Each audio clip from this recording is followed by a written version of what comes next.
With it because it is a document existing in our behalf, Your Honor. Yes, sir. It's a deed of sale, sir. Yes, Your Honor.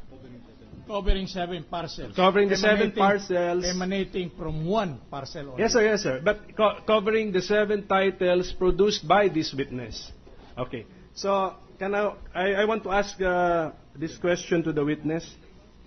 So, the 7 titles that you produced before this court are still subsisting in your book of titles. So if someone were to ask for a copy, you would give these titles as still subsisting and valid titles?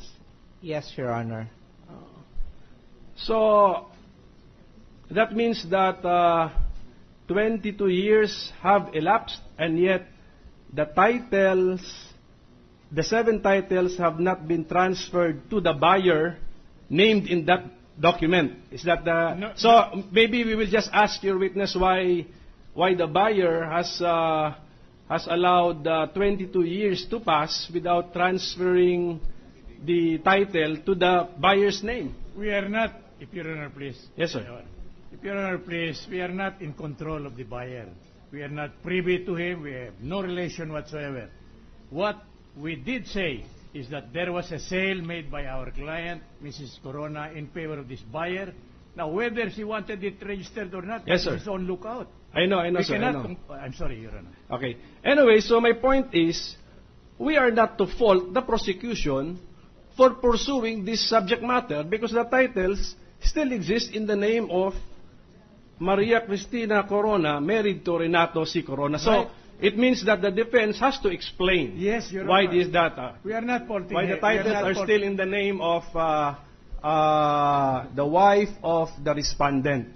We are not faulting them, Your Honor. Yes, sir. Never is it our intention. We only wanted to start with our evidence. And our evidence show that this property had been sold several years ago. It was transferred to the buyer, but the buyer refuses to register. So as far as I'm concerned, I am not faulting the prosecution, and this has not been a waste of time because they have correctly pursued this angle. Okay. Right. In my opinion. Thank you, sir. Yeah, thank you also. Just a brief response. The defense is saying that these properties have been sold as early as 1990. Yes, sir. However, in our document, which has been previously marked as Exhibit P, in the SALN of the Chief Justice for July 1992, the Marikina properties are still included among the list of his properties. And that is the reason we are bringing out these properties. Yes, and you could elaborate on that in your memorandum. Thank you, Your Honor. Thank you, sir. But why will the Chief Justice, Your Honor, the gentleman from Iloilo. Yes, counsel, but please finish your sentence. And then but why will the Chief Justice be the subject matter of an impeachment proceedings for the failure of the buyer of the property he has? It's unfair. No basis, no justice whatsoever, Your Honor. Well, anyway, we are now discussing the evidence of the defense. I think let's wait for the defense to present their defense. Thank you, Your Honor. Gentleman from Iloilo has the floor. Yes. Well, we were not, the jurors, the standard of judges were not allowed access to this particular document. This is a deed of sale dated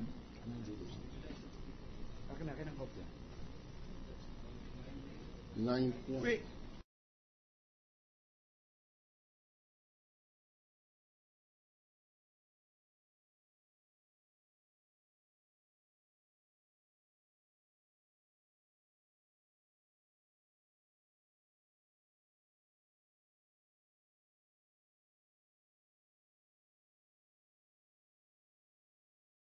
July 26, 1990. July 26, 1990. July 26. Notarized by one Maria Beatriz S. Montoya, Your Honor. And how much is the consideration for the transfer?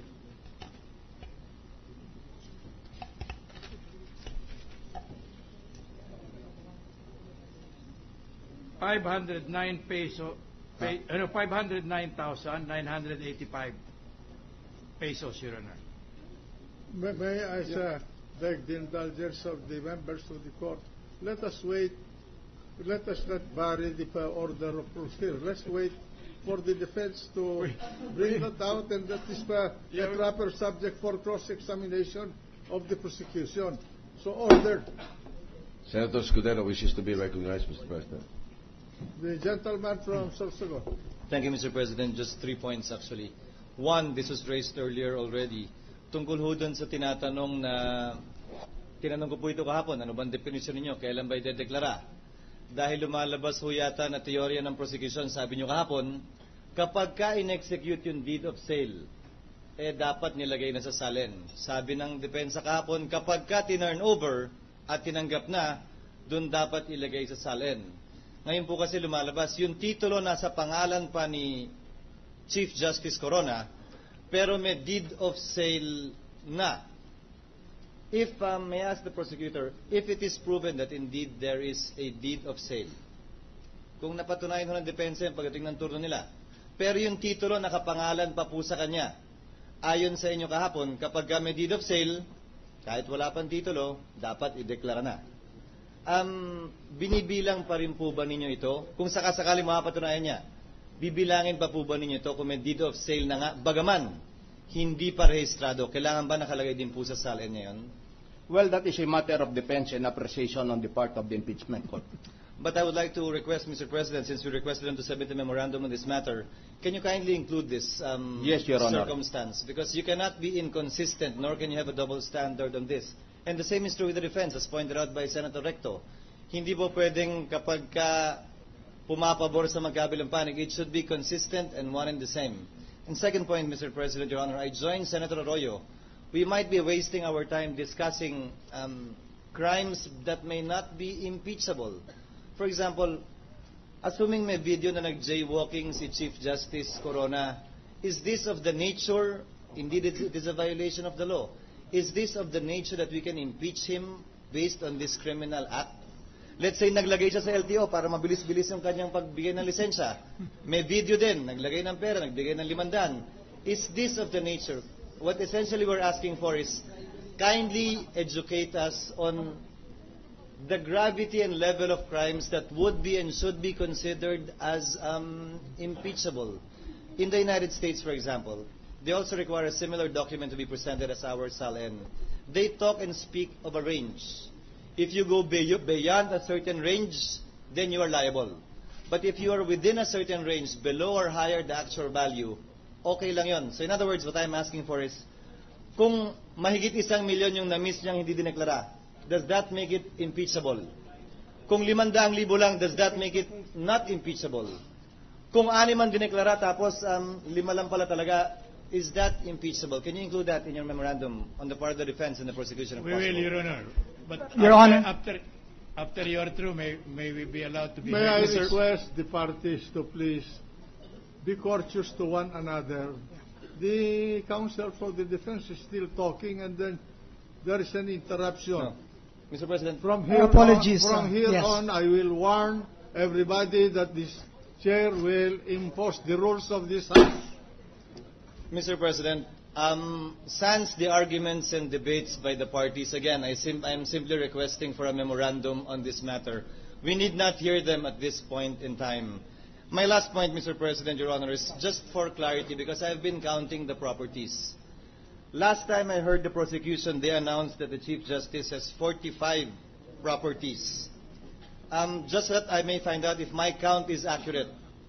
So far, the prosecution has presented how many properties?